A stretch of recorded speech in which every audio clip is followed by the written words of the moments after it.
Are you ready to have college football fixed? Let's do it. The answer's yes. I'm ready to hear what you have to say. Yes. Let's do it. Give it Okay, the fine. conference camp. All right, fine. Because here's the scoop, folks. Games are done. Here's the scoop. We're sitting here going, what if, what if, what if? This should, that should, we should. The answer is, why not do what I'm about to say? Because the what ifs are gone, the we shoulds are gone because we're doing. And what that means is 8 teams in a college football playoff.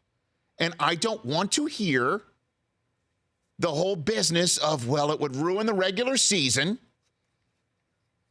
Because then I guess you'll just turn the game off of your alma mater or your favorite team. I'm sure you just won't even care because it's not all on the line. But you still have to win 1 or 2 or 10 in order to get into this mix. You can't lose more than 2 to get into this mix. And if you do lose 2, you might not even get in this mix. And I also don't want to hear, well, that's a lot of games for a collegiate player. Okay. Right now, your national championship teams, potentially, have all played 13 football games. They'll play 15 by the end of it all. I'm saying, how about just add a 16th on the fire and let's roll?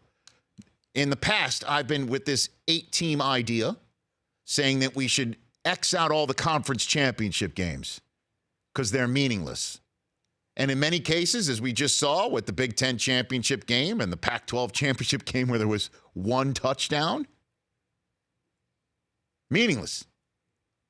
And had Georgia beaten Alabama, I would have proffered to say 3 of them would have been meaningless because I think Georgia and Alabama would have made it over Oklahoma had Georgia held on to that lead. I think so. Okay. But they were wildly entertaining. I was watching them. And it is something to do on a Saturday in December.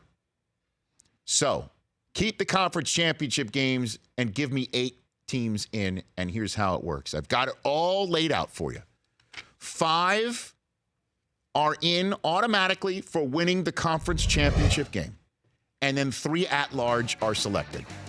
And then you go in a room, you figure out who the 3 at-large are, and you list them 1 down to 8. And the top 4 get a home game in the opening rounds, and the bottom 4 have to travel. And if I'm doing it under this circumstances, this year's 8-team college football playoff rankings are Alabama 1, Clemson 2, Notre Dame 3, Oklahoma 4, Ohio State 5, Georgia 6, Washington 7, and UCF 8. The 3 at-large are undefeated Notre Dame, 2-loss Georgia, and undefeated UCF. And everybody else gets in because they won their conference championship game. So, yes, Utah could have gotten in. Northwestern could have gotten in. Ohio State would have then had to get in maybe as an at-large. That would have been part of the equation. So you still have to play these games. You still can't lose 3.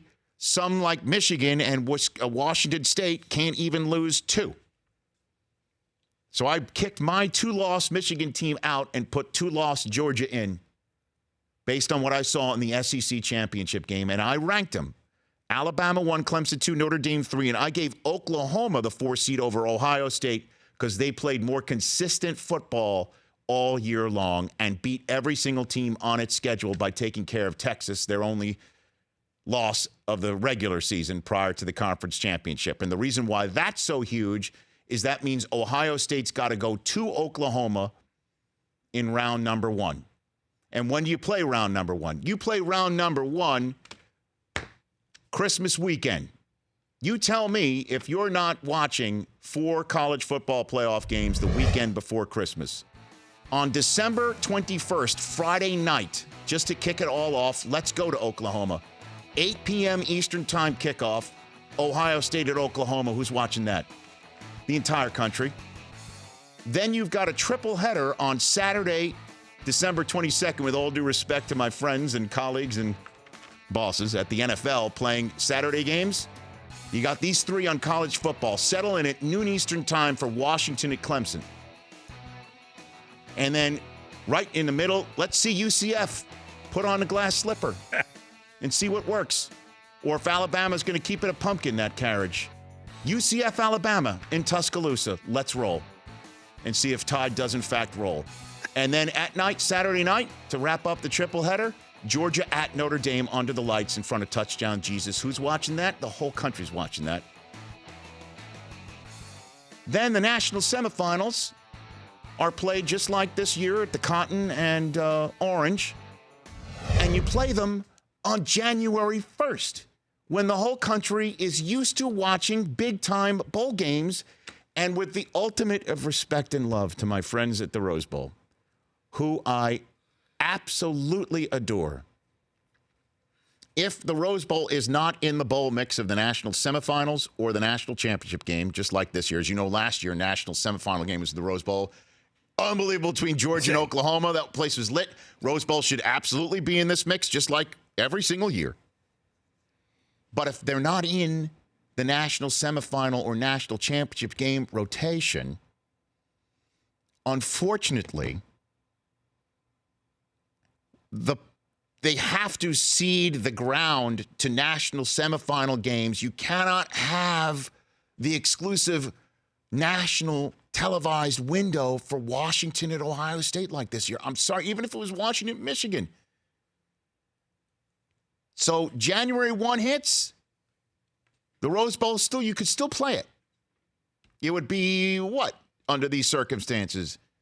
Michigan versus Washington State, I guess is what it would be. That's a pretty right? entertaining game. Still have it on January 1 at 5 Eastern time, but it's going to go against the national championship semifinal because it's January 1. And under this circumstances, that would be 8 to 9 days of layoff in between your quarterfinal games and these national semifinal games. And then you have the national championship game a week and a half later, if January 1's on a Monday, but in this case it's Tuesday. You have it 9 days later on a Thursday night, January 10th. We're all used to watching football on a Thursday night too, just like Monday nights. Figure it out. Every year you move it around. It's going to be on a Monday or a Thursday, depending on which day of the week January 1 resides. So you tell me, folks, I'm giving you this whole layout of these 8 teams. I think you cannot argue with these 8 teams. I think you cannot argue with the way I've laid out these 8 teams. I still think that there's enough drama throughout the entire regular season. The Michigan-Ohio State game still would have had a ton riding on it. You have the opportunity of Cinderella getting in through a conference championship win to go on a run for the ages. You have UCF fans finally getting their shot. You have 4 games on a Christmas weekend that we're all going to watch, all of us. 2 games on January 1st that mean a little bit more than all the other great bowl games on January 1st. Everybody else could still play their bowl games that we've hardly ever heard of. And you've got a national championship game on a Thursday night. You're welcome. The Rich Eisen Show, weekdays at noon Eastern on Audience.